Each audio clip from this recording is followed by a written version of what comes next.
Question principale. Je reconnais maintenant le chef du troisième groupe d'opposition. Madame la Présidente, je veux utiliser la tribune que j'ai aujourd'hui pour aborder un sujet qui est très rarement abordé en cette Chambre.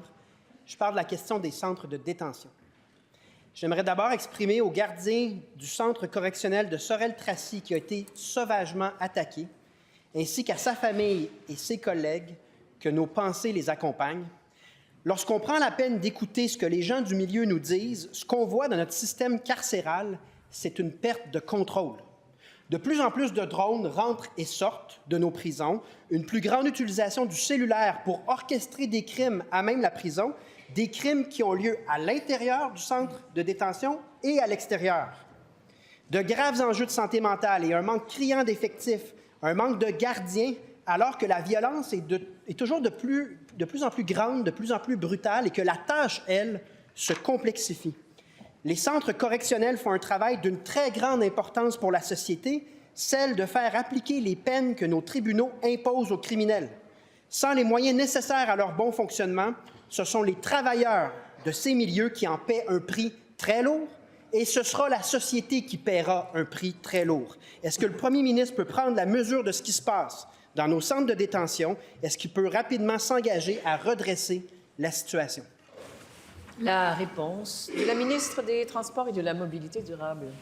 Oui, merci, Madame la Présidente. Évidemment, moi aussi, je veux que nos premières pensées, nos premières paroles, évidemment, vont à cet homme-là qui a vécu une situation à l'établissement de détention de Sorel-Tracy qui est hautement déplorable à sa famille, à son entourage.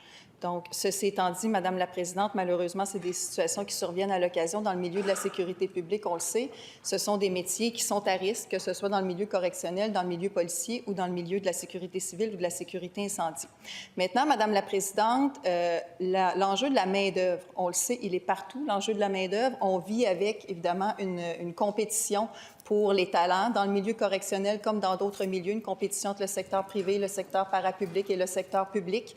Donc, c'est une situation à laquelle on s'est attaqué, Madame la Présidente. On a mis sur pied le Centre de formation de perfectionnement correctionnel, notamment, qui fait en sorte qu'on est capable de former plus de gens plus rapidement pour le milieu correctionnel. Ce sont des locaux de formation qui sont en même l'établissement de détention Leclerc de Laval. Donc, depuis ce temps-là, on a un taux de postes vacants, parce que je l'ai dit, la main-d'œuvre est un enjeu important. Le taux de postes vacants est le plus bas actuellement depuis 5 ans. Donc, on est capable de combler plus de postes. Et bien sûr, il y a une négociation qui est en cours menée par ma collègue du Trésor que je ne ferai pas sur la place publique. Mais complémentaire.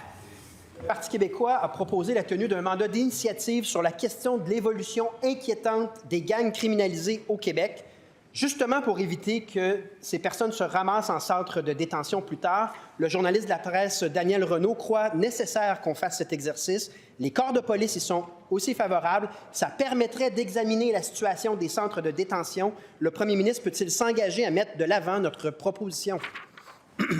La réponse du premier ministre. Oui. Bien, Madame la Présidente, comme on le sait, les propositions en commission parlementaire sont gérées par les parlementaires qui siègent sur chacune des commissions. Je vois bien qu'à peu près à chaque semaine, un des partis d'opposition propose de tenir une commission spéciale.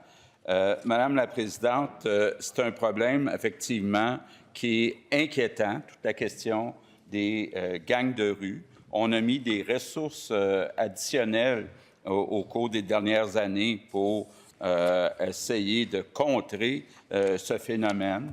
C'est vraiment pas, entre autres à Montréal, mais aussi dans d'autres grandes villes, le genre de Québec qu'on veut. Donc, on va continuer de...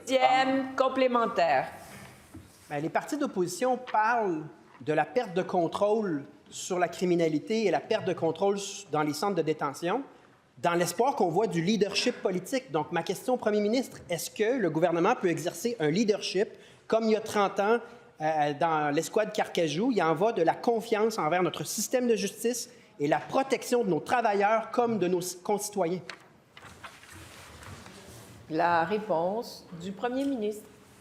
Bien, Madame la Présidente, faut-il rappeler que ma collègue qui est aujourd'hui au transport, qui était à l'époque à la sécurité publique, a lancé la stratégie Centaure, où les corps de police ont travaillé ensemble. Ça a eu un certain impact, Mais il reste encore des problèmes à régler. Je pense que le ministre actuel de la Sécurité publique en discute avec les différents corps de police, puis je leur fais confiance pour trouver des solutions.